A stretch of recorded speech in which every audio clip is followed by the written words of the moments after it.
বাবা, কিছু বলার ছিল। আমার এখন সময় নাই। বাবা, তুই এখান থেকে যাবি? মাথা নিচু করে সেখান থেকে চলে আসি। এটা আমার সাথে নতুন না, সেদিন থেকে দেখছি। আম্মুর কাছে গেলাম। আম্মু। কি বলবি বল, বলে আমাকে উদ্ধার কর। আম্মু, আমার খুব প্রচন্ড মাথা ব্যথা করছে। তোর এসব ফালতু নাটক দেখার সময় আমার কাছে নাই। নাদিয়াকে স্কুলের জন্য রেডি করতে হবে। আম্মু, আমি ওকে আজ দিয়ে আসি। আমরা তোকে কোনো কিছু করতে বলেছি? মুখ পোড়া, যেভাবে আছিস সেভাবেই থাক। আম্মু, আমি কি তোমাদের ছেলে না? সেজন্য তো এখনো খাইতে পারছিস। আম্মু, তোমরা কি আমার সাথে একটু ভালো করে কথা বলতে পারো না? এর থেকে ভালো তুই যোগ্য না। তাহলে গলা টিপে মেরে ফেলোনি কেন বলে ওইখান থেকে চলে এলাম। মানুষ ভুল করে, কিন্তু সেই ভুলের প্রতিদান যে কাউকে এভাবে দিতে হয় আমি জানতাম না তখন। সেই 6 বছরের আমি আর আমার পিচ্চি 4 বছরের ছোট বোন নুসাইবা, ও আমার জীবনের পুরোটা ছিল।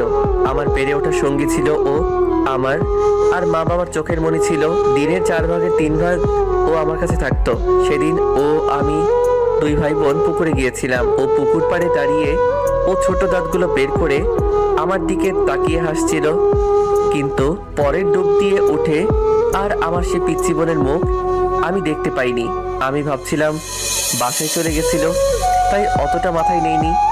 তারপর কিছুক্ষণ পর যখন বাসায় গিয়ে ওকে না দেখি, আবার পুকুর পাড়ে ছুটে আসি।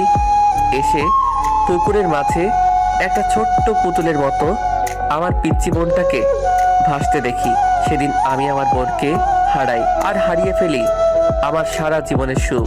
ও বেঁচে থাকতে মা বাবা যখন ওকে আমার চেয়ে বেশি আদর করত, আমি মা বাবাকে অভিযোগ দিতাম।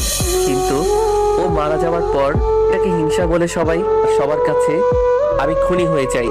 বিশ্বাস করেন, আমার চোখের মণিটার প্রতি আমার বিন্দুমাত্র হিংসা ছিল না। আমার লাইফটা এখানেই শেষ হয়ে গেল। আমার মা বাবা কখনো বোঝেনি